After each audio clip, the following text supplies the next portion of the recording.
Hi guys, hope you're doing really well. I hope you guys have been having a really great week because we are going to be making something really delicious. We're making pumpkin spiced keto pancakes. These are so delicious. They're delicious fall flavors. We'll be using some pumpkin spice and also some cinnamon. Really great, very easy, and the batter actually is done in a few minutes. So if you like that, please do watch till the end. Just want to mention that I do publish new videos every single week, self-care recipe videos. So if you like that, be sure to like, comment, and subscribe to my channel for more. So let's get started. What you're gonna need is something that you can blend in. I'm just using this container here. To this, just add 2 ounces of cream cheese, and to that add 2 eggs.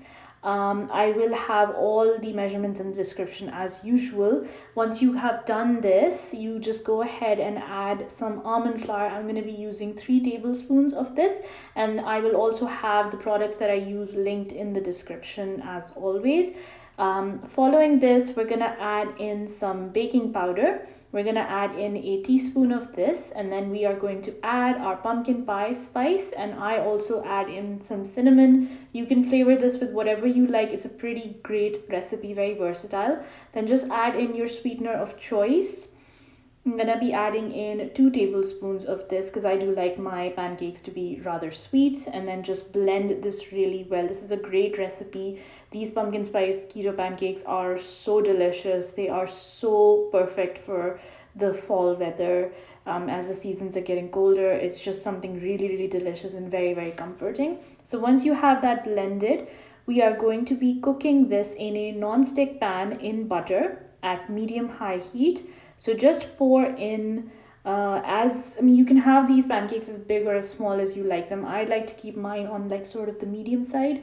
Just let that cook for about a minute on each side. So I forgot to film myself flipping it because it wasn't easy doing that on my own, but just a minute on each side, and then you will be left with something really delicious and golden brown. I also add some butter to mine just because that's how I like to eat pancakes, and also some sugar-free maple syrup. You will again be able to find a link to this in the description. Just to mention, they are affiliate links, but these are really great products. So if you want to buy them elsewhere, that's also fine. And look at these. Doesn't that look absolutely delicious? This is such a great recipe. I really hope that you guys enjoy it. Please do follow me across my social media. The links will be in the description. Please give this video a like, leave me a comment, share it, and also enjoy this recipe.